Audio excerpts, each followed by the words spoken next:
Hermes draw near, and to my prayer incline, in arts gymnastic and in fraud divine. Dire weapon of the tongue which men revere, be present, Hermes, in thy supplant here.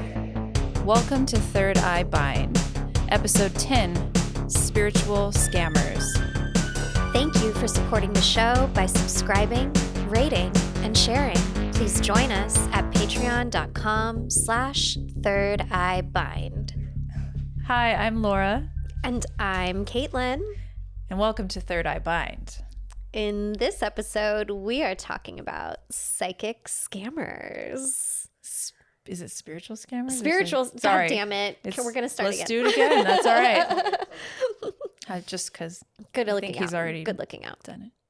I try. Hi, I'm Laura. And I'm Kaitlyn. And welcome to Third Eye Bind. In this episode, we're talking about spiritual scammers. Episode 10. Woo! The season finale. Season 1 end. Go us. Go us. Mm-hmm. What a good way to really cap off the season. Really, Absolutely. Truly. Let's see what the cards have to say about this episode. Yes, let's see what they have to say about scammers.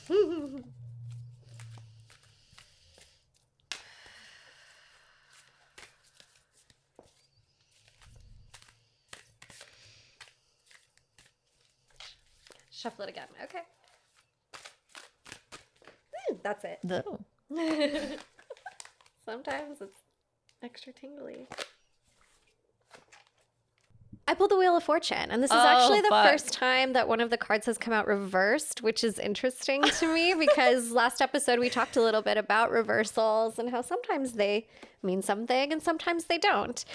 And what I'm receiving from this card is... Okay, I know we talk about this every episode, my friends, but you have to have discernment. Because the truth is, spiritual scammers will always exist. Just like any other type of trickster will always exist. And as much as we are going to share with you today about what we've observed, what we've learned, and what we do to protect ourselves, ultimately, it's up to us as the individuals to exercise our discernment when it comes to engaging with spiritual practitioners. There is a world of options in front of us, and it can be really hard to decide who's the right fit for us, who is the right fit for our experience, for our specific and unique spiritual needs. And the Wheel of Fortune reminds us that, you know, it's kind of hit or miss. Sometimes you're going to get duped. Sometimes you're going to work with somebody who's not aligned with you. And from those experiences, you cultivate a deeper sense of discernment moving forward. We can't avoid this problem because as long as capitalism exists, scam is going to exist. And something that this reminds me of is that not all scammers are misintended or malintended. I think people just need money. Yeah. And this is one of those opportunities where they can make it. And it sucks, but it's the truth. Right. And what is their motivation? I mean, it's clearly they need to make money. And what does a malintended scam look like versus, you know, one that's not? I don't know if we can tell the difference, but we must still protect ourselves from being scammed. We don't want our money to go to waste or our hard-earned energy and time to go to waste. And I love that card for this. I mean, I think that was a good reminder for me too, is like, the problem isn't spiritual practitioners or spiritual commerce. It's just that for as long as we have to pay to exist on the earth that asked us to be here, scams are going to exist. Right. And we just have to be careful and be conscious and, really tune into our inner compass before we agree to trust someone. Mm-hmm. I try not to place blame on, and I do blame the scammers, but I don't like shoot a lot of hatred towards the person doing it, because I'm like, how desperate are you that you have to do that? You have to pretend to be me or somebody else. So what we're speaking about is something that's extremely prevalent in the spiritual witchy communities right now. And it's that on Instagram particularly, people are being scammed and fake accounts are being created to try and trick people's followers into thinking that they are those people. And then they DM them incessantly and offer readings for money, and they'll change like one or two words in the username to very closely mimic what is on the person they're copying's page. So it's almost like it looks like a copy, and it's a big issue. It's been an issue for both of us and all our friends and basically everyone I know. Yeah. I think I have 3 impersonators on Instagram right now and at least 1 on TikTok. And I had one very aggressive page that was copying me, and currently I don't have any that are active. So Nice. It's been nice to have a break from that, because what happens when you get a scammer? What can you expect? Well, here's the thing. Any reputable spiritual practitioner with an established public practice will not reach out to you first, especially not for a paid reading. And if I ever felt so inclined, so overtaken by a message that I had to share it with somebody, I would literally just tell them. I would say, do you consent to receiving this message? Something came through for you. And I would just share it with you, because I'm not going to charge you for something that like suddenly came through. But for the most part, I really only send messages like that to people I am friends with and in close relationship with, regular clients whose guides I know really well at this point and might whisper things to me in between sessions. I never DM anyone for readings, and it's super frustrating because when it happens, I end up with an inbox full of really upset people wanting me to make it right. And that's not fair. Like, I can't do that. Not only is there not enough time, there's a simple fact that it's not your fault. Right. Okay. Therefore, of course we don't want people to fall victim to scam, but at the end of the day, it is your responsibility to not be scammed. So there's that. We have this love for our followers, but at the same time, being held accountable for the fraudulent accounts activity is rough, because not only are we really not responsible for it, we can't do anything about it. More importantly, a lot of us want to be responsible, feel responsible. Instagram, social media platforms don't help us. Instagram does not care. They've said that they don't allow any fraudulent activity. They don't care. They've proven time and time again that they don't have a system in place that protects spiritual practitioners, or even me, who's not a spiritual. I don't offer readings. I offer fucking croc charms. Like, that's the thing, is they're not only targeting reputable spiritual teachers and readers, they're anything that's adjacent to that. And that's a stretch for, I don't in any way, shape, or form offer readings, but they are still approaching my followers with this, hey, grand rising, I've, my love, I feel called to you, pay me $500 or whatever. And it's like, people think it's me. So it's very broad is my point. And it sucks because I think these particular types of scammers really get you when you're like in a vulnerable place. Yeah. When you're already in a vulnerable place and you see this message that makes you feel singled out and special, and you're kind of in a moment where you could use some extra help anyway. But like, my friends, if I charge $450 an hour for a reading, I'm not DMing you for a $50 session. No.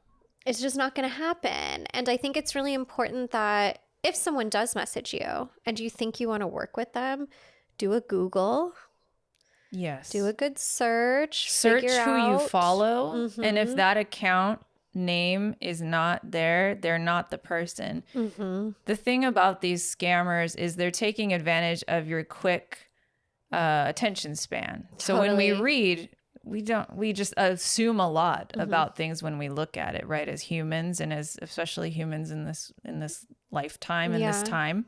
Amazon Prime generation. Amazon Prime generation. We're talking about Amazon brains, okay? Like, that's where we're at. So when you see a username that's one character off from the legitimate one, it may trick you. That's the trick. And so I always tell people, like, at Lady Moonco is our only account, period. End of story. There is no backup. There is no underscore after, and you have to be diligent and look at it, because they cannot have the same username as you. Right. They cannot. That's impossible. Well, and something else that I noticed that all of these pages have in common is that all of their posts are on the same day. All of them. Oh. Like, they'll have so many of my photos or videos, and they'll all be cropped slightly weird. No reels, just screenshots of videos, and they'll all be posted the day before this account follows me.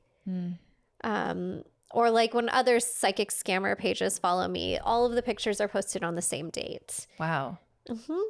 So they're all the same. It's just one person like Person. loading up Let's those just- photos, unless just, they use like, like a computer. banking. I'm guessing they probably use some sort of It's a whole computer to do it. Clearly it works, unfortunately, because they keep doing it. right.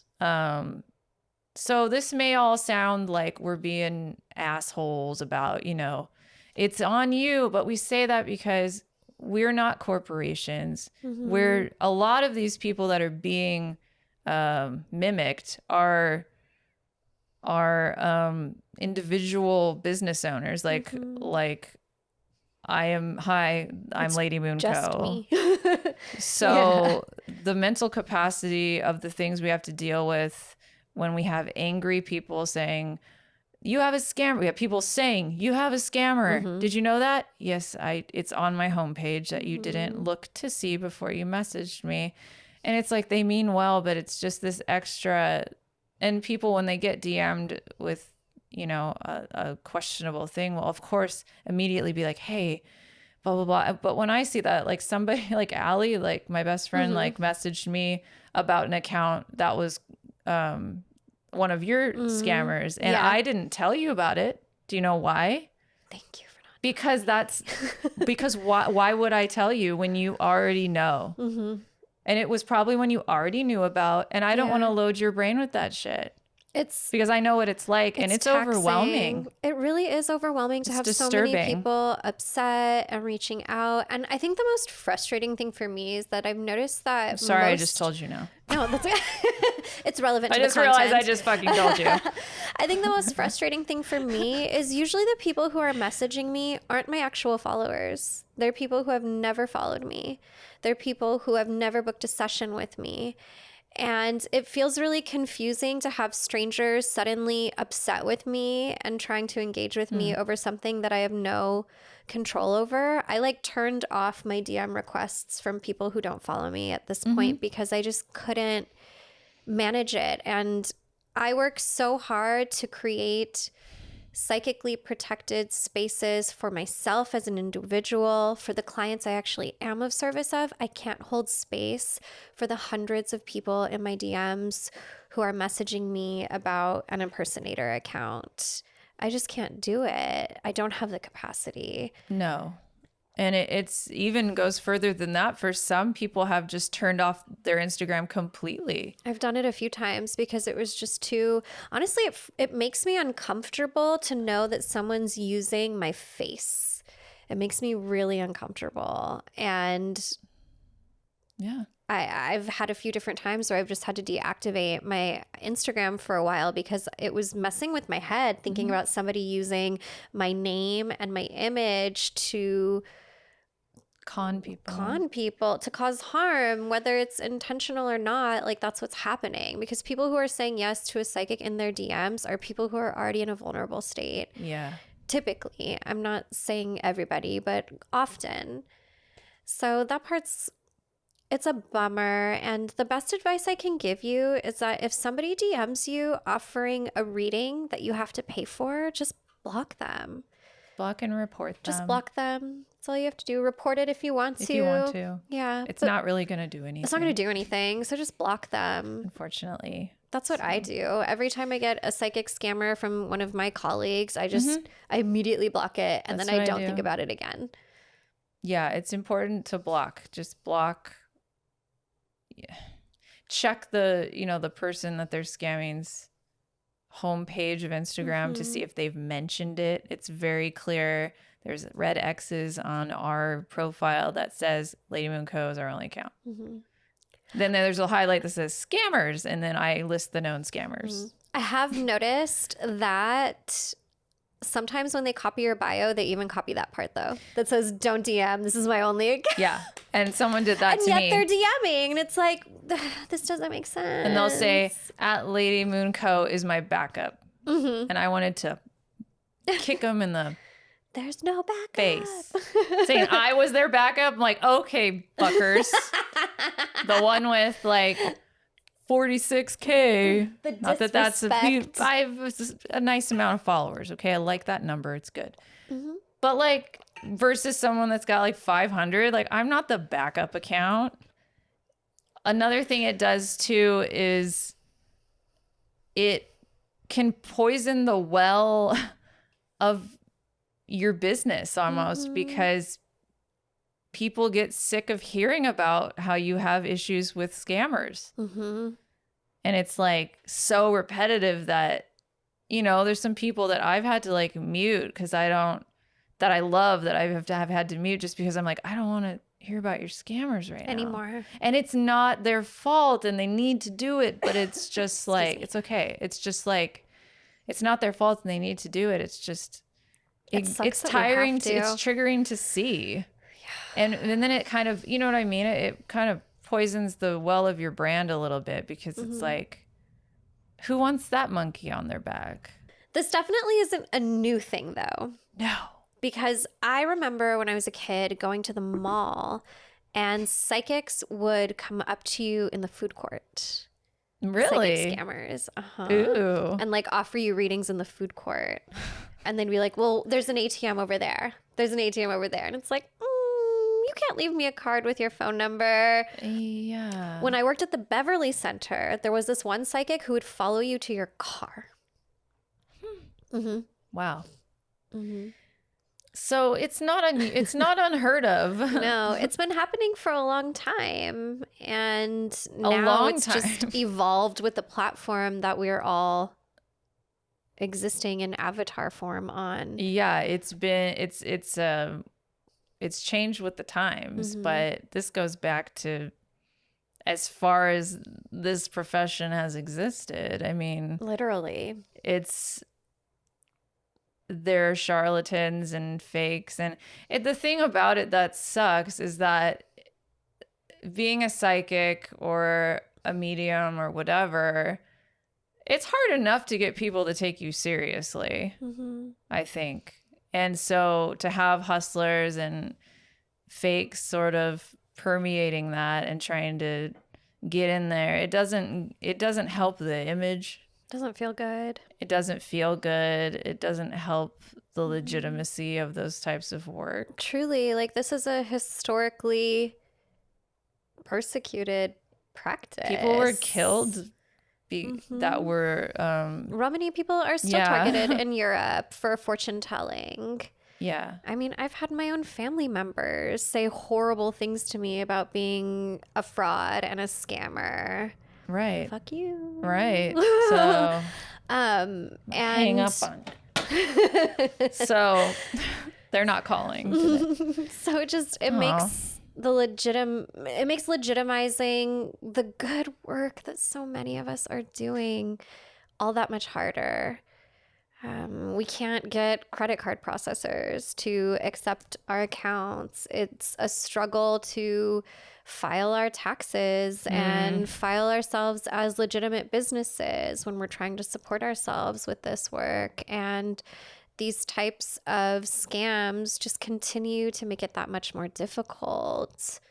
As we were researching for the show, I learned only last night that fortune telling is illegal. Psychic work is illegal in multiple states, New York being one of them. New York State. Also like Wisconsin Why? and North Carolina, I think Pennsylvania as well. So this work is literally criminalized, and we are just trying to do what we were born to do, as instructed by our lineages and our spirits. And having these types of obstacles, I don't know, just push us further away from being able to feed ourselves, care for our families, pay for our rent, things like that. I'm not a person that, I understand what it's like from just being a witch perspective, but yeah. I'm not, I can't even imagine trying to like have that as a business and be taken seriously. I mean, it's just, it sucks because it's such an old profession and trade that has been just historically like condemned and, constantly prodded at. I think what upsets me even more than the people who copy my page and use my image and my name are the people who claim to be spiritual practitioners or claim to be magical practitioners or witches. And the more you pay attention with them, with your discernment, you realize that these people are just fake. Like, they're just influencers. They're just people who are really good at Instagram. That's a skill. That pisses me off too. I mean, it's just using the aesthetic to your advantage, really. You're selling your aesthetic and using the language, cherry picking terms from different people and cultures and practices and jumbling them all up and then calling yourself a spiritual coach. And that's not to like shit on all spiritual coaches out there, because there are some legitimate ones, but I get really frustrated when I see people who are operating from a place of not having any rooting in ancestry, in land, in any sort of lineage at all, and just call themselves fucking starseeds, spiritual healers. Fuck is a starseed? Self-proclaimed, like no actual elders or point of reference, right, for what they're peddling. Yeah, that's disturbing. Like I mean, of all the things you don't want to do. All the things you don't want to do. Doesn't sound like a good idea. Right? I feel like the karmic scales will certainly balance that out at some point. Temperance. Justice. Well, judgment. Yeah, that goes into a lot about there's just a lot there. And we talk about it a lot, like rooting what you're doing in your ancestry is important for so many reasons. And it all kind of boils down to that and white supremacy, as it always does. But it's like, I don't understand how people can operate from a place of inauthenticity when they're talking about witchcraft and spiritual. I just don't, it's hard for me to understand like how someone could even do that, or to even say like, hey, it's like the opposite of imposter syndrome. Totally. Do you know what I mean? Yeah. It's like deal narcissism. with that. It's like extreme narcissism that I don't have. I wish I had more of it sometimes, but I don't. And so it's just so ugly to me to see that There's so much. Yeah. Those. And I don't want to like judge everybody. I don't want to put a blanket on everybody and say you're this, because I don't like to do that either. But sometimes it's really fucking obvious. And usually those types of people have a huge following. And honestly, I think it's because their face is favored by the algorithm. yeah, maybe. Yeah. Like, I see a lot of white women and men too, actually, peddling like wellness and spirituality that has no foundation, no rooting. And they often repackage language, especially from Hinduism. There's a lot of repackaged language from Hinduism, cherry-picked language from indigenous practices, drum circles. Oh God, and fuck. it's so bad. I just got a visual. Just like any yoga class in LA, you'll see it. Honestly, yeah. Yeah. Like any yoga class led by a white person in Los Angeles, if it's in a trendy neighborhood, like you will see it. And that's also where we get to that slippery slope of spirituality to alt-right pipeline, is a lot of these practitioners. And Yeah, I don't know. I don't quite fully grasp how that happens. so I think where it comes from is that I feel like I've said this on previous episodes. I don't care, but I want to know again. But I need to go through this again. here's the thing. White women Yes. are at the point where Christianity no longer serves them because they want to fuck. Oh, they want to be yeah, on you birth did control. tell us They want to about do fun shit. And that's cool. But Christianity doesn't have space for that. So then they develop these spiritual practices that aren't really rooted in anything, that repackage a lot of the ideas of Christianity. And that becomes their new little like club where they can talk about spirituality, and ultimately it leads to like weird shit like Pizzagate and QAnon, quite honestly. No, you're not wrong. I've known people that have gone down that rabbit hole and not come back. It's called like Pastel Q. What? Yeah.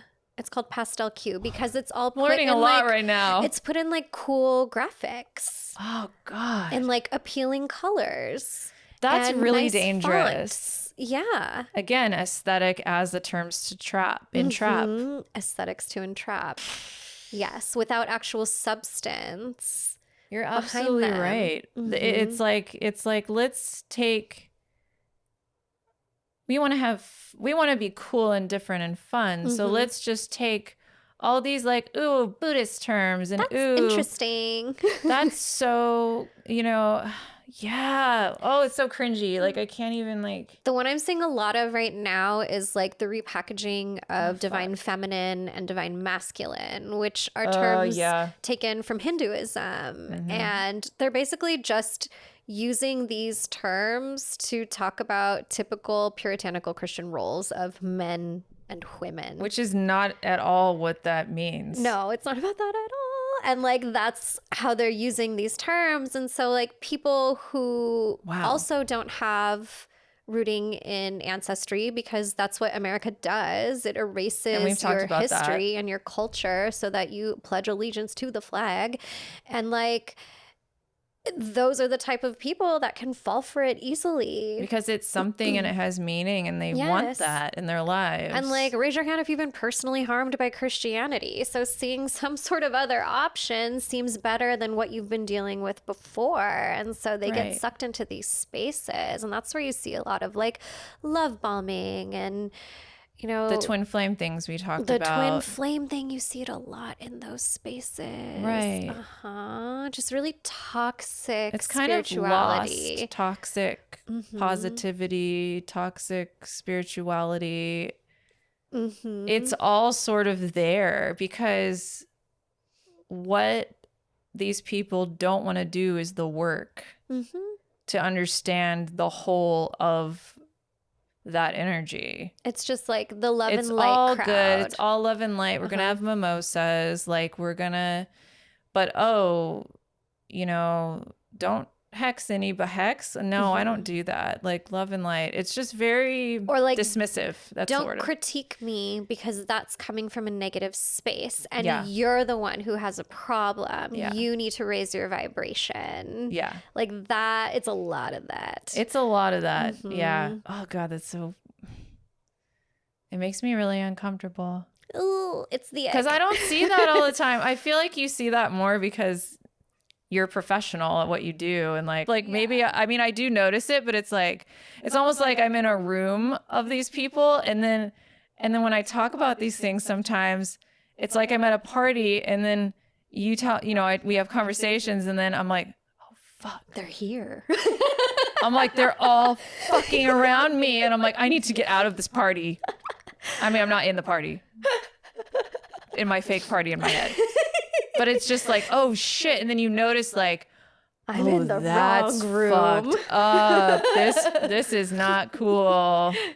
Oh God. I think and it it's does just have a little something to do with that. Yeah, I think it does. And it's not like I was oblivious to all this, but it's just like speaking it and hearing it and then being like, oh fuck. Like that's yeah. I was talking to my friend Sarita not that long ago about this, about how people of color are raised to be suspicious. Yeah. You have to be to survive. And so we're just less likely to be duped by people like this because we're just like, let me take a step back from there. Yeah. But I do see it quite a bit because Instagram like forces it onto my explore page. Same. But that's important for me to say because I want more white people to notice that. I want more of our listeners that need to develop that discernment a little more, at least the awareness. Yes. It's not quite the discernment, it's the awareness because I'm not going to fall for anything like that. Luckily, I have rooting. I have rooting and I, have strong discernment in place but it is like it's just a lot.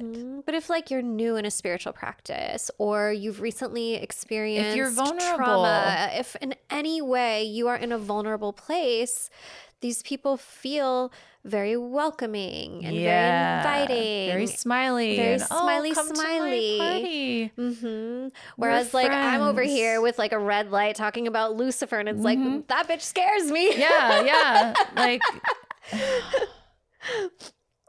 I think a part of that too, honestly, I think a part of the not wanting to see the darkness, and I don't mean darkness in a negative way. Yeah. If you're new to witchcraft, I think for white people that has to do with not wanting to face the darkness in themselves or to admit that we have mad privilege. Right on the nose. I hit it on the nose. And that is the root of toxic positivity because the shadow, white people don't want to see that. Literally don't. And there are a lot of people that don't believe in things that are super obvious to me. Like, so if you're listening and that's not something you've reflected on, do it. Absolutely. I'm reflecting on it. I've been reflecting on it.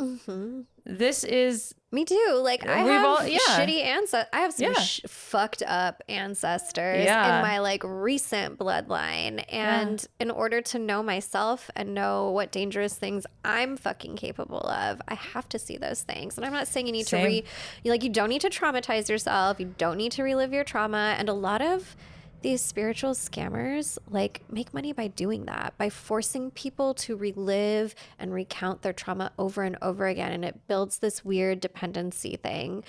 But like you have to look in the mirror, you have to look down your family line, because beyond those shitty ones are some really fucking great ones who are just so eager to meet you and teach you what they've always known.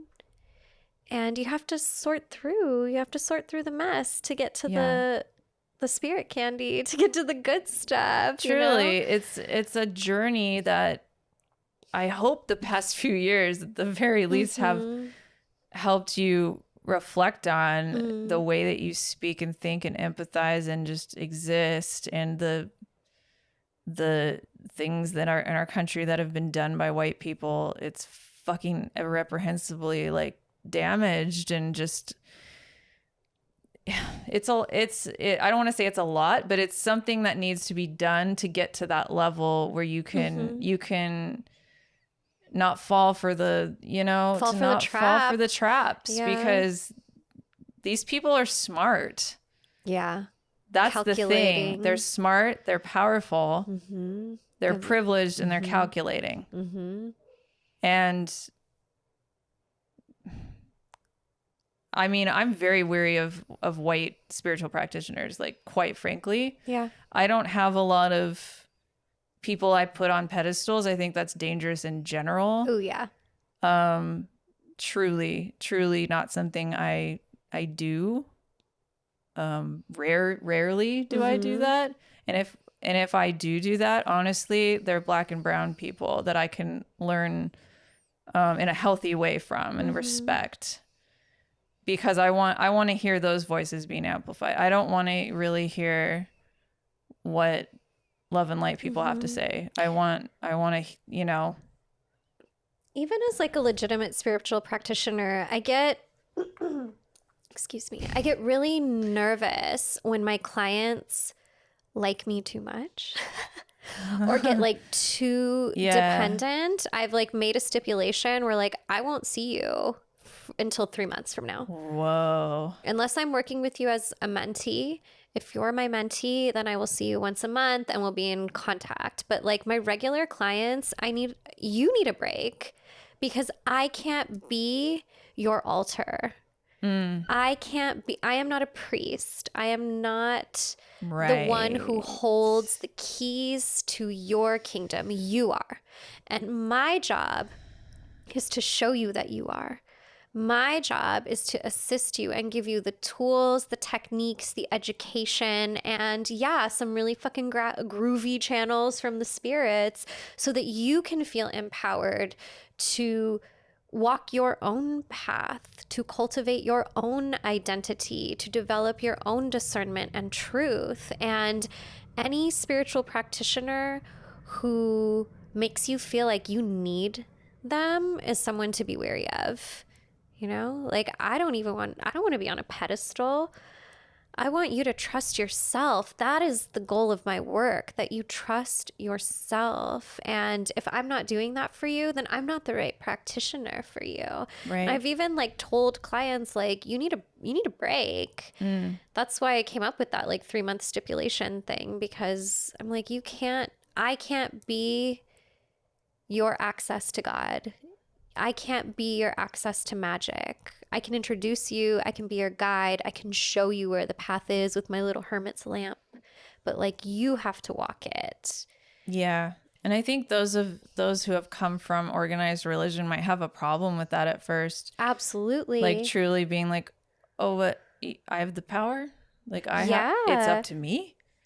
And that's what it does. That's what it does sometimes is it's like, you put all your power and all your strength and all your neediness onto this deity, but you're just a whatever, like you're a powerless.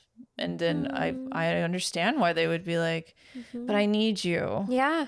But it's like you're trying to teach them that no, you need yourself. I can't flap your wings for you. I can push you out of the nest. Right. And I tell people that too, if they're looking for some sort of mentorship, that they look for someone who encourages their students or their mentees to find power for themselves and to cultivate their own path. I just think it's so fucking dangerous when you say, this is how you do things, especially if you're coming from a white place of no root. Like, not that it's always white, but like if it's, what I mean? It tends to be, though. It tends to be. Honestly, it tends to be. And we've talked about why that is before. And it's just like, that's the truth. And it's not a super fun thing to hear if you're white, but it's true. But we must talk about it. We must, because this is our mission. Because it to honestly, shake shit up. This is Trickster. And we are serving Trickster in we are in cahoots with the Trickster. So we must say these things because what the fuck else are we doing? Yeah. honestly. So what I don't want other white witches, and I say that in a racial sense, not white witchcraft, because it gets confusing. I understand. To find their roots, to latch on to those things that make you special, unique, powerful, without cherry picking from cultures. Because then if you cherry pick from other cultures and then you develop through that, and then you start teaching, you're the charlatan. You're then the scammer. And then it just breeds and breeds and breeds. You're scamming yourself. And then you're scamming yourself, and then you end up scamming other people, and then you teach them to operate like that. And then it's just this cycle of love and light that I don't want you to get stuck in. And I don't want to see that shit anymore. Yeah. It's really easy to be love and light when you aren't directly targeted by the state. Yeah. Then that's part of it too, is like, yeah, it's super easy when you have that privilege, then that safety net of your skin color. Like it's really fucked up. And part of the healing is we need to, number one, acknowledge that exists. Yeah. And I see people in like message boards and in general people, I don't know about like love and light people, what I would imagine that they don't want to talk about it because it's not love and light. Exactly. Yes. You know what I'm saying? Like it's that like weird love attraction, the secret thing. Like if your life is good, it's because you always think good thoughts. Yeah. And if you're in a hard place, it's because you did something wrong and you're just thinking too much negativity. And it's like, or maybe this country gets off on poverty and making sure to exploit the working class. And it's not because you're not thinking positively enough. It's because it's a systemic issue. There's systemic disproportionate fucking issues. Yeah. And that's why people don't like love and light. Yes, it's just bootstrap. It's a scam. It's bootstrap shit by a different name. It's a scam. And they would argue and say, oh, well, they're just negative and, you're just, and it's like, that's gaslighting. Literally gaslighting. I always say, is gaslighting? Because for a long time I didn't know what it meant, but I would like pretend I knew what it meant. Be like, that's gaslighting, right? That is. But that is gaslighting, and I know that now. Truly. And that's like one of their tactics. And that's a tactic. I'm going to I feel like physically ill right now. Our eyes have been itching since we started this episode. Truly, your eyes were watering, and my eyes have been itching, and it's not from the fucking incense. It's from love and light. I just don't care anymore. I want people to know, and other white people need to spread this information to other white people, and I'm white. Okay? I'm telling you, make better choices, please. Don't. It's okay. And you know what? There's it's okay. There's so many gorgeous earth-based practices all throughout Europe that existed, and that you can find them. You can find them. You might have to do some Google Translate. Laura's talked before about looking to folklore and children's stories, fairy tales. I love folklore podcasts. I learned so much. There are folklore podcasts for like every part of the globe. Yes, there are whole seasons on Celtic practices. There's whole seasons on Norse practices. Honestly, they should start like ancestry, or like we should start like an ancestry for witches. It's just like fairy tales and folklore. Where it's by just like region. Yeah, no, I'm serious. Yeah. That would be so fucking cool. That'd be a cool resource. If we could, you do Ancestry or 23andMe, which is step one if you don't know what your lineage is. Absolutely. Get a DNA test. God, can we get sponsored by them? It's Jesus somewhere Christ. that you can start. Truly. Like, they're not perfect, but it fucking helps. It's better than just thinking you're an American. We say this all the fucking time. That you need to find out your sponsor us 23andMe. Please, we will be nice. Like, I pay a monthly subscription to ancestry.com. We would love to be sponsored. We would love it if you would just. What would the ancestry witchy thing be called?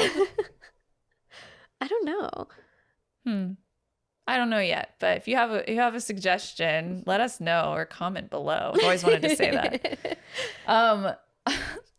But surely that's step one. And then once you see like, oh, I'm 20% Scottish and whatever, or Spanish or whatever, there's like fucking so much cool shit. And think of it as like an adventure. It really We is like an adventure. We like adventure and conquering things, right? Well, conquer your ancestry, okay? Because that's step one. Manifest your destiny and fucking conquer that, okay? I'm serious. It'll be fun. You're speaking their language. I know I am, because I am right. It'll be an adventure. It'll be exciting. It'll be exotic. You love that word. It'll be all the things that are already inside of you. Oh my God. I'm going to cry. Seriously. So you should get your DNA checked or talk to your grandparents or something. Truly, because there's so much more documentation for like white folks to trace.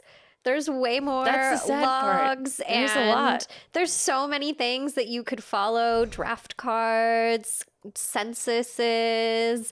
And bless you if you happen to be mixed race, like all the beautiful things you have to work with. So many different cultures. Like my ancestry is literally from most of the globe. Right. Yeah. And like I That's spend cool. all of my time trying to figure that shit out. That's a new concept though to most white people, because it's like, we're American, like you Yeah. said. No, we're from other places. Okay. We are all This is a from other melting places. pot of people. Unless you're indigenous to Turtle Island, like we are all from somewhere else. True. And I've talked to Laura. I was like, my ancestors literally just got here. Yeah.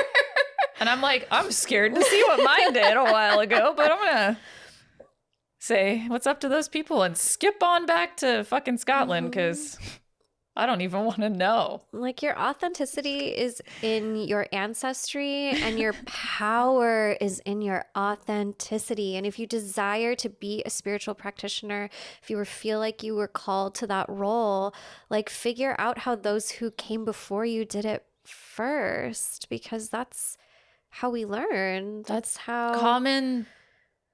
That's common sense. that's how we are Now. of service responsibly. That's common sense now. That's responsible and ethical and kind and empathetic and all the things, is to use what's inside of you, because that's yours, not someone else's. And you mentioned something earlier about how like leaving Lord, the Catholic what did I Church, say? it's like a struggle, or leaving Christianity, it can be a struggle Yeah. with figuring out your relationship to discipline. And I think that when folks leave institutions like that, we want to rebel and reject all guidelines, all rules, all restrictions. And when you begin engaging with traditional ancestral practices, you will find new rules, new guidelines. These aren't like willy-nilly super silly. Like these are sciences, spiritual sciences, and our ancestors were diligent in passing down what works well, because there's a bunch of fuck shit in the spirit realm. And There's there's a lot of fuck shit, and unless you are practicing responsibly through the techniques that your ancestors discovered, did the hard work to figure out for you, like you are opening yourself up to a world of mess. And if you become a public practitioner, then you're opening up your clients to a world of mess. And that's just sloppy spirituality, in my opinion. It is sloppy. And Like- something sorry, go ahead. No, go ahead. I just thought of right now was even having these conversations is kind of a mind fuck, because I was thinking about growing up not knowing any other witches. If you grow up like that, I'm with you. If you're a self-taught witch, you don't know shit. You don't know anyone else. You do your own thing. You find it through visceral connection, okay? We grow up, the internet happens. And now I'm sitting here talking about things that are very new to white people. To like, hey, you should really find out your ancestry and like connect with it. And it's not to be, hey, I'm telling you what to do, but like that's just common sense. Like that's the root of witchcraft is culture. You know, I know you know, but it's just like, I'm just like almost pleading with you. Like, that's it. That's the lesson. And that's what I can take away from being on the internet as a positive thing, because I have such a negative experience with it all the time that I want to promote that way of thinking because that's important, and it's not mentioned quite as much as I'd like to see it mentioned. And I love that it's coming up. And if it's coming up here, that means it's coming up other places. For other people, exactly. And so I think that shift in consciousness is not only important for white people, that trickle down is important too. Like, what does that mean for, you know, there's future generations, appropriation and things like that. Like, and then just, it kind of heals a little bit of that divide and that wound. Absolutely. You know, like of witchcraft as a whole. Like, I think that's just like, we have to be reminded, because witchcraft, and yes, it's prevalent, and yes, but it's fucking damned. All cultures basically have all been damned at some point, and we're hidden, we're in the broom closets, you know, and a lot of us have been, and it's a scary thing to even admit that you are. So why would you know what the fuck to do sometimes? Yeah. So that's why it's important to talk about. Yeah. That's my point. Another reason why it is. It's important to look. It's essential. It's not even just important. It's essential. It's kind of like, I'm kind of taking it back to our gatekeeping episode, and how like a lot of witches on the internet are like, you can't tell me what to do. You can't tell me what I can and can't have. I'm just doing whatever I want, which is like, you do you. But if you wanted to be a professional basketball player, you can't just show up and play however the fuck you want with whatever ball you want and say, I am now a professional. You will put me on your team. Right. You will accept me here. No, I'm not going to do it like that. I'm going to do it my way. And I'm going to double dribble. You will have me. I'm going to double dribble. I'm going to triple dribble.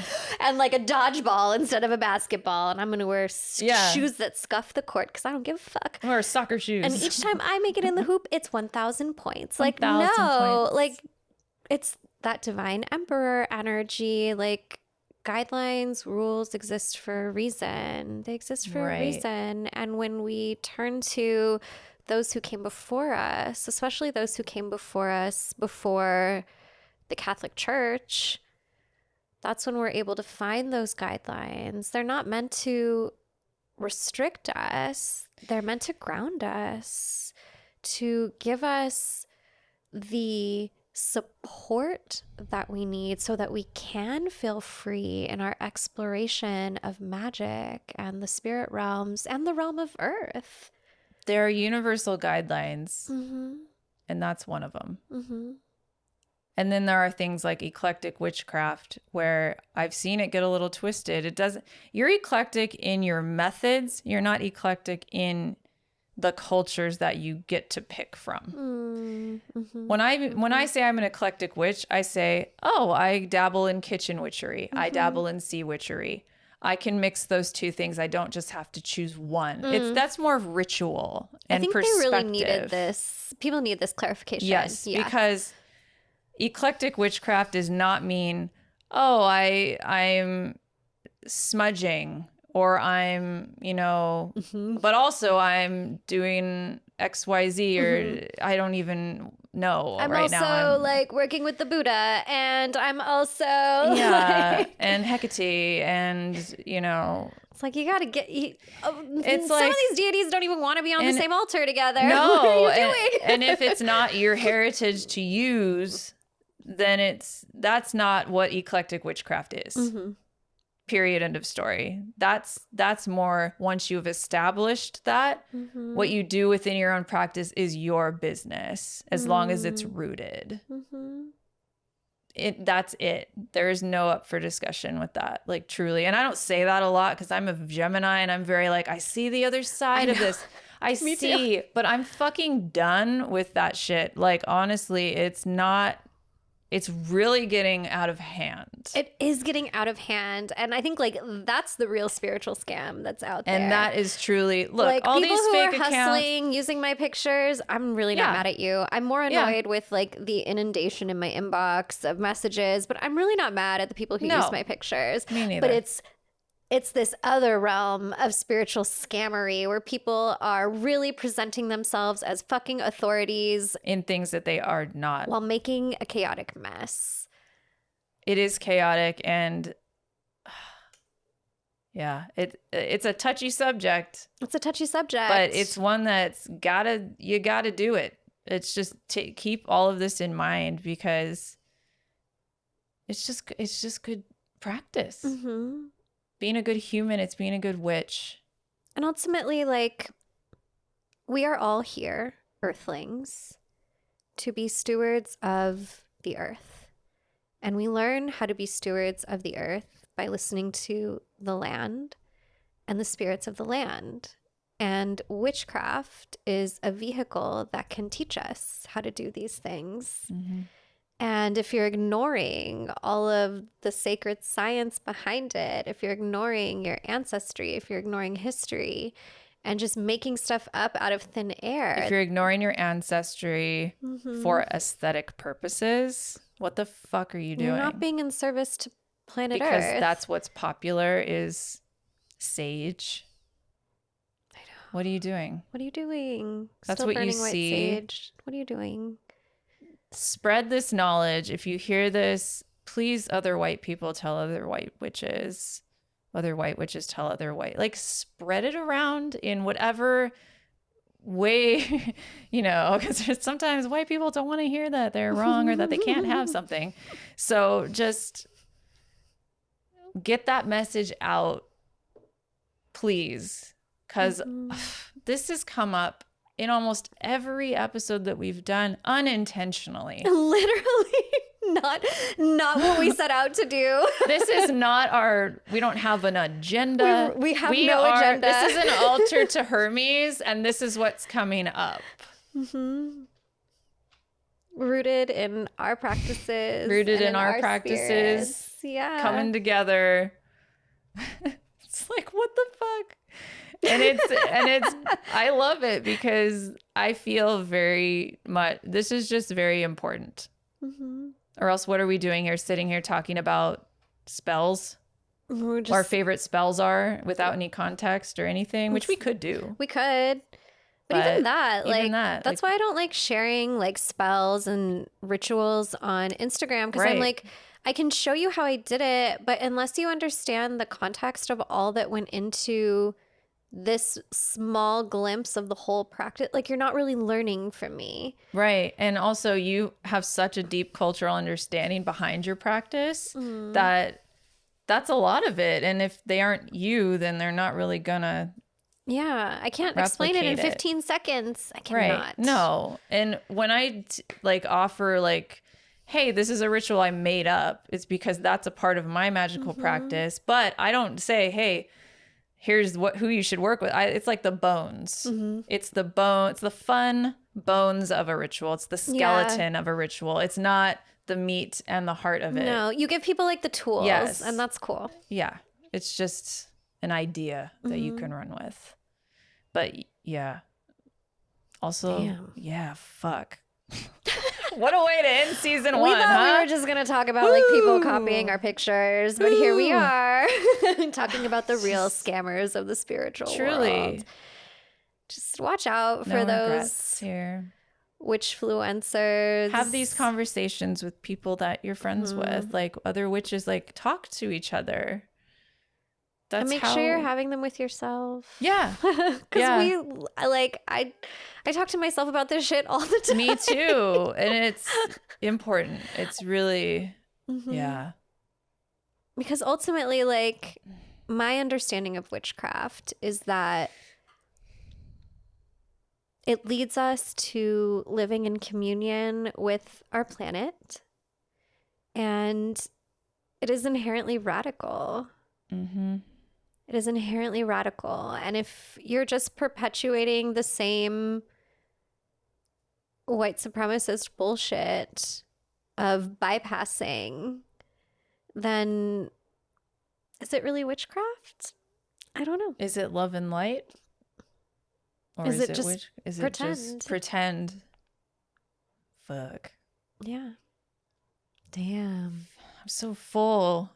Do we have time for spirit candy? God. Spirit candy. Messages from our spirit guides.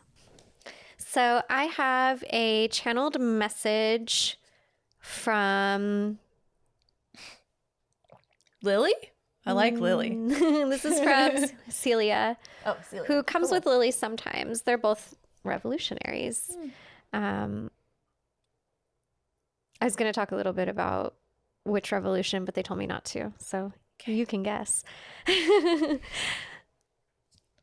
The world needs humankind to move forward with the assistance of our spirits and guides. The world needs us to move forward with the assistance of the guardians and spirits around us who are divinely aligned, who are harmonious with the planet and all living things that grow from it, the spirits who thirst for justice and equity. The world, our mother, our earth, needs us to assist in the transformation and repentance and healing of the ancestors who were and are out of alignment and outdated in their understandings of life, love, and human existence. The spirits are not without our flaws, which is why it is so important to know which spirits we are working with. As the interest in ancestral practices grows, the need for psychic and spiritual discipline grows as well. The necessity for strong spiritual foundations so that we may interact responsibly with whomever awaits us beyond the veil. As more and more people call upon their ancestors, more pain and suffering becomes unlocked. That is the truth of this work.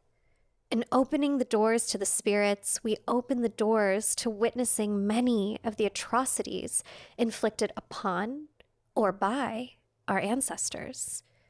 We express this to you not to frighten you, not to push you away. We express this to you as we express all things, because truth must come first, always. The history of planet Earth in this timeline, in this dimension, is difficult, is horrific, is murderous, villainous, tyrannical, genocidal.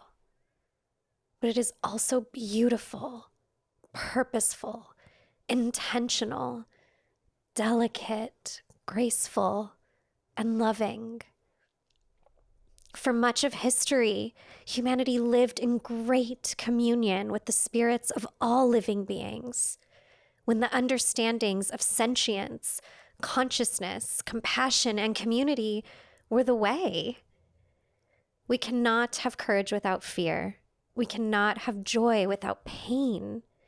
We cannot see the beauty of humankind without seeing the ugliness as well.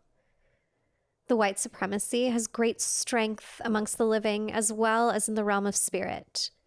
Much of it comes from the way Christianity trains its followers to pray fervently, passionately, consistently, and frequently. Fascism, the police state, violence, and colonialism continue to rise.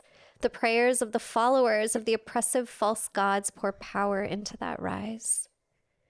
We invite the resistance to see the importance of discipline and consistency in prayer and presence. Ancestral veneration is not simply a photo on the wall, or a stone on a table, or a candle that remains lit. Ancestral veneration is a commitment to the spirit world, to the healing of the self through the healing of the past. A commitment to recognizing our roles and our ancestors' roles in how this timeline has played out. A commitment, a promise, a discipline, a practice. Not an object or a perfect post or a passing moment, but a lifetime. The way the commitment is expressed, the intensity by which it is demanded, ebbs and flows with the practitioner and their journey. Listen to your guides. Listen to your gods. Listen to your gods. Find your way home. And find your way home. We love you. We see you. We love you. And we desire to be seen. Celia. Yeah. It's not just about you connecting with your ancestors. Your ancestors want to connect to you. They're there whether you connect to them or not. And they're longing. They're longing and they're influencing the living for better or for worse. God, that part about, the fervent prayer, fervent, whatever the word is, prayer, the incessant prayer, the power that I like that there is power behind that. That's intent. That's a strong intent. It's a strategy. That's what keeps it going. Absolutely. That's frightening. That's really frightening. And we lose that when we break away from Christianity because it harmed us, right? But we have to find ways to bring that intensity to our personal practices, our desire for justice and truth, our desire for equity and wholeness, our desire for a holistic, communal world. And I think even before that, you have to desire justice and truth. You have to recognize that Period. it's missing. You have to recognize that it's missing. You have to realize that you want that for the world. Starting with yourself. Truly. I got some spirit candy. Oh, lay it on us. I love how yours are always like long and beautiful, and mine are like a sentence. It's fine though. It's condensed. Oh, okay. The words of humans do not reflect the thoughts of goddesses or gods. I'm still unpacking that. But in relation to this topic in this episode, I think that makes a lot of sense. I think the things that we do if you're not let's say you're not connected to your ancestry and your gods and your deities, maybe your thoughts aren't reflecting that truth. Maybe those thoughts that you're not yet connected with yet, so it doesn't reflect what they want for you ultimately. Like that's sort of what I'm getting your at. point of reference for divinity is like white Jesus and angry vengeful sky daddy, like Sky Daddy. yeah. Angry vengeful Sky Daddy. I love that. This reminds me, I recently channeled for a client, and these celestial spirits came through, and it's something that's happened a few times where these celestial spirits come and tell a story of divine mothers, celestial mothers who were sent from these other solar systems and galaxies to Earth when Earth was first formed. And from these different mothers in the places where they land, life came to be. And the goddess, this celestial spirit, was like, humans and their obsession with femicide, I don't understand it. She's like, I literally cannot relate. I don't know how this happened. And when you said like the thoughts of goddesses do not align, like that made me think of this, like the way our species has become so violent, does not align with the and malicious gods we come from. Yeah. Like that's not like, I get a lot of messages about how humanity sucks.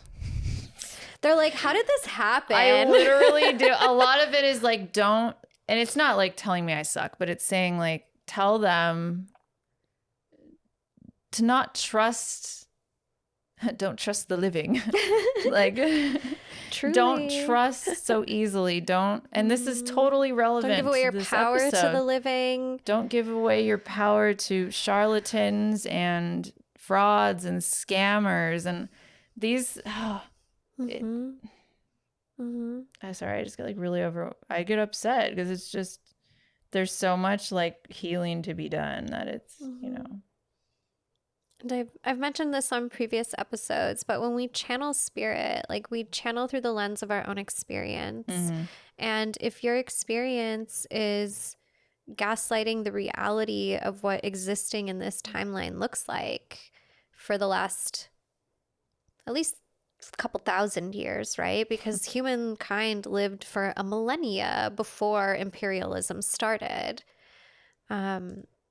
If your frame of reference is gaslighting the atrocities that have led us to this moment in time, then your channels aren't going to be reflective of the gods or goddesses you claim to channel from. Yeah, that's what that means. And that's why when people ask me how they can become a psychic or a spiritualist like me, I say, well, you have to spend a lot of time like with yourself and identifying the insidious ways the white supremacy has affected you and the way you see the world, because otherwise you can't be a responsible practitioner. Truly.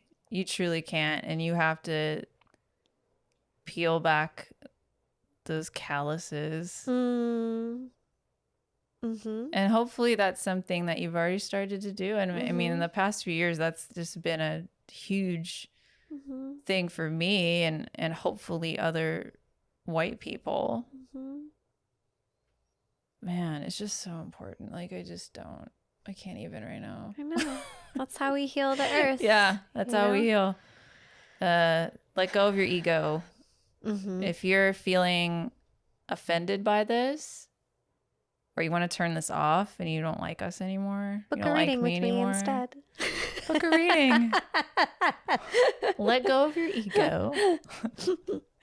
and like, it's okay to fall. Yeah. It's okay to fall and get back up Yeah, and realize. it's never too late to like think this for yourself. It's never too late to get on the track to like finding your power. Absolutely. It is never too late. It is never too late to switch gears and decide to live a life in alignment. Truly, it's not. And letting go of a pseudo power that you've stolen from somebody else or you're borrowing from somebody else is not losing.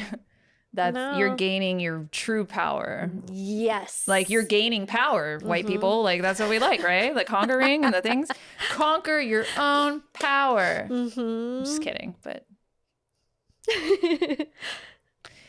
yeah. Look at the candles this time. Okay, I was gonna mention they that. never burn like this. Everyone, go back to each episode and look at our candles, because this has never happened before. My candle is doing some things, and your side is mine's dancing, and mine is like, which is how I feel right now, in a good way. But yeah. I'm kind of verklempt, so yeah, that my candle looks like that. How I feel on the inside right now. It's like an avalanche. It's like guts. I'm like, bleh. That's sort of the vibe of what I just felt in this episode. And like, I like it because I like authenticity. I like truth. I like making a difference.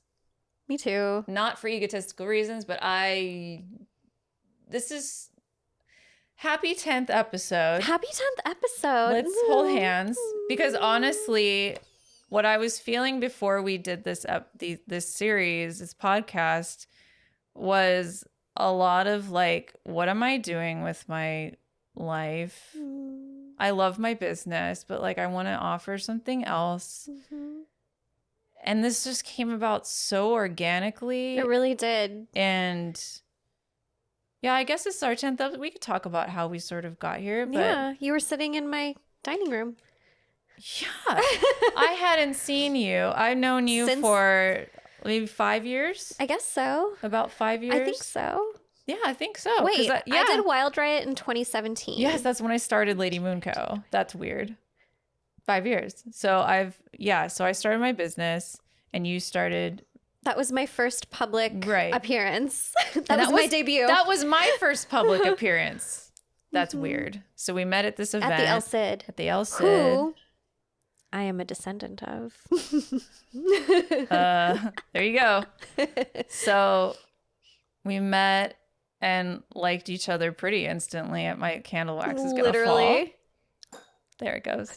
And It's lightening the load. yeah. And you know, we were around each other, and you came over for some like bonfire nights and stuff, and were very supportive for me during a very hard time, and you're down. So I was like, oh, they're down.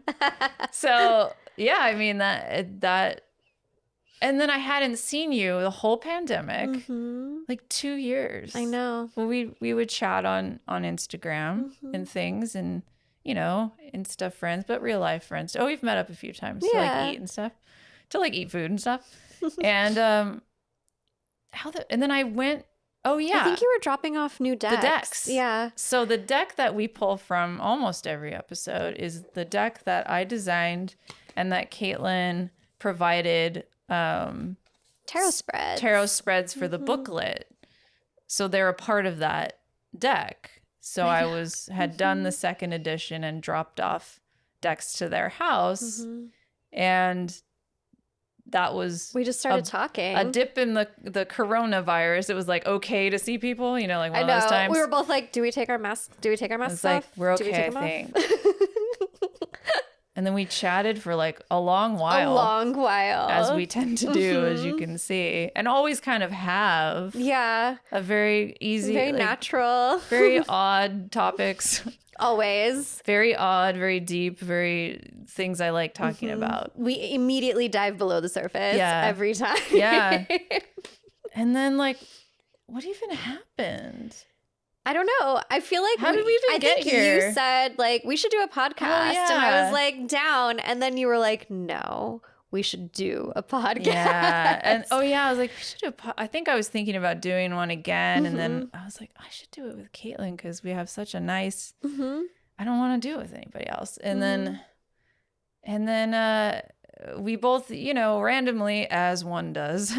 Pick up the same book from the fucking library randomly. I know. I got it from a weird used bookstore. And I think I ordered mine from Schmamazon. And like, but I was like, oh, I'm reading this book. I think you'd like it or something. You did. And I was like, are you fucking kidding me? You're like, I got it 2 days ago. And I was like, what the? And that book was Trickster Makes the Worlds. Forgot the author. You know. Sorry, I don't remember the author. We're going to do an episode about Trickster next season. So we'll get into that book. And I need to finish that book because I haven't finished it. I know, me too. Gemini problems. But we read enough to be like, oh, shit. This is being this is what you do is said spirits. So we decided to create a podcast as an altar to Trickster energy and through the lens of Trickster energy and Hermes, and who is our patron as Geminis. As We're Geminis ruled by Mercury. Yes, so it's all the things, and here we are talking about important things that need to be talked about, which is very trickstery. It is. It truly is saying, what's up with this? What about this? What is this? Like, there's no... Trickster pushes the boundaries and redefines them. Yes. So that's what this is. Trickster teaches us lessons that we don't always want to learn, but need to have. This is what this is.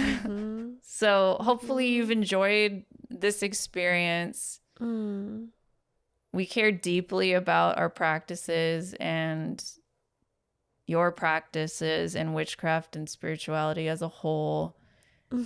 And hopefully you'll stick around for season 2. Do you have anything to say? Yeah, I think we really were both in a place of struggling with the limits of social media, the rate of consumption that is encouraged, that we are like trained to have on social media, and our inability to have really thoughtful conversations within the limits of 15 seconds, 7 seconds, 60 seconds. And I think that's how we kind of got to the idea of like a longer format situation, like a podcast being a good space for us to share. And I feel like we set out to do a thing, and we did a thing.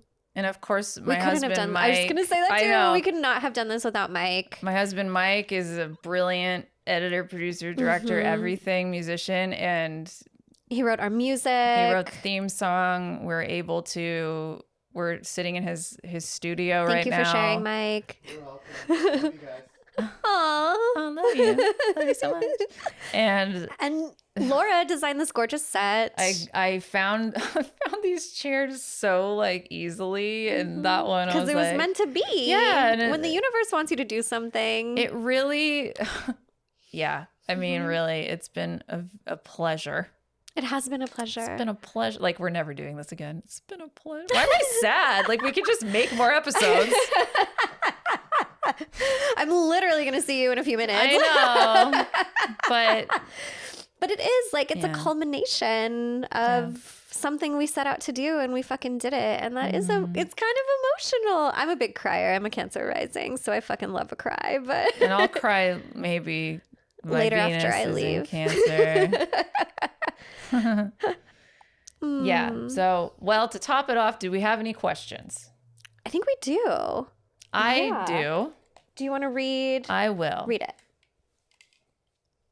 Okay. Let's see. Let's see here. Oh. Casey asked, would love some witchy vacation wisdom. What do you pack in terms of tools or an altar when you travel? How do you prepare your altars at home for your absence? Those are good questions. That's a great question. Mm-hmm. Well, Casey, I had that same question myself. And typically, there's one or two things that I would do. I would design from a shoebox or a vintage jewelry case, or actually have a cigar box that I'm going to turn into a little traveling altar toolkit, where you can take, I really keep it minimal and just take like a white candle and a lighter and maybe your favorite little tool like a crystal or a dagger. If you have anything specific you're going to do, take some things for that. If you're not and you just want something with you, you can take that. You can take a talisman. If you don't want to take a thing like that, take something that grounds you to your practice that's portable, right? Even like a stuffed animal, you could like open it up and like, this for kids especially, you can shove stuff in the teddy bear and stuff, like, but like people do with drugs, but like not drugs, like Like witchy stuff. herbs and witchy Like things, herbs. crystals. Not cocaine, Not herb. not herb, Like that- lavender. like lavender. Nothing that will get you in trouble with TSA. Yeah, nothing like that. But don't do that. You actually make a really cool travel thing. I do. So I designed a traveling ritual space, a traveling spell space, as I call it. So it's a round blanket / towel, beach towel, whatever, festival blanket, whatever, that has a pentacle, and around the edge is sort of a very, very basic protection spell that I wrote, or not really it's an incantation that's loosely calling the elements in. It's very like basic, so you can zhuzh it up. It's non-denominational. Yeah, no, truly. I kept it very minimal. So I like very much encourage people to insert their own not the bones, the heart and the guts of what they're doing into my products and stuff. So anyway, it's really pretty though. And there's tassels and you can fold it up and take it with you and sit on it. So you feel protected, and you can, if you're in the forest, you don't want to get like fucking poison ivy in your butthole. Like you can sit on it and protect your butthole and like, protect your ass from sand and things like that. But it's really pretty. So if that's something you're into, check out our traveling spell space. It's very pretty. What do you do? I always try to bring a bell with me because whenever I go into a hotel room, like I immediately am like, someone else has been here, which obviously, Kate, it's a hotel room, but you The nerve. Duh. But like The nerve. I'm always hesitant to light incense in those types of spaces because I am not about to get hit with a smoking in the room fee. So Yeah, don't do that. instead I'll bring a bell with me and ding-a-ling-a-ling-a-ling all over the space. And I feel like that kind of resets the energy of the space to receive me so that I can feel comfortable in it and release any like lingering energies that might have been sticking around from the previous occupants.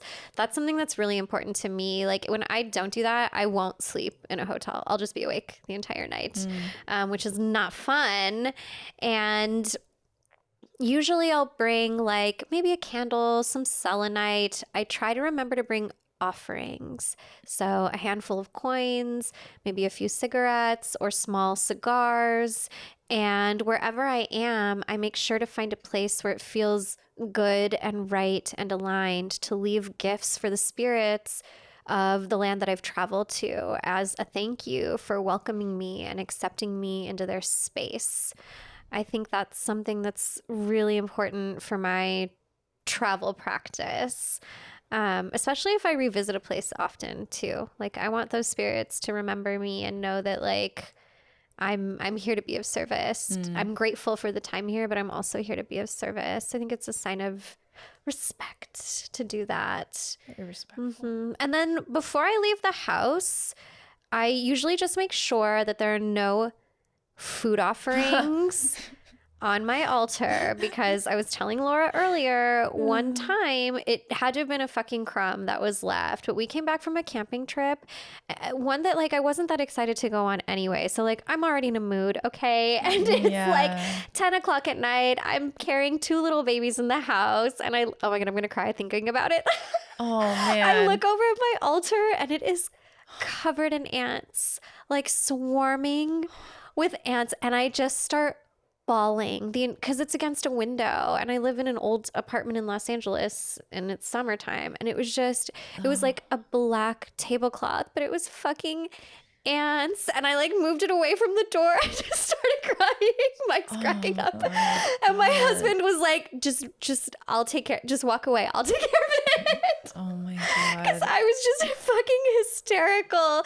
So make sure you clean off any food offerings, give it a good wipe down, grab a Lysol wipe or some Florida water, which is actually antibacterial, and give it a good wipe down before you leave. Some altars like to be covered in your absence. Just ask them. If you're not sure if they're giving you a yes or a no, use your pendulum or whatever other yes or no divination you use, and put a little sheet or a scarf over top of it before you leave. But honestly, the most important thing is to say like, thank you, I'm going to be traveling. Let them know where you're going. Ask for protection over your journey. Your altar's going to be fine. Don't leave candles lit. Don't leave candles lit. I will go back to my house if I can't remember that I've left a candle lit. Like there have been times where my kids have been late for school because I was like, I think I left the candles on.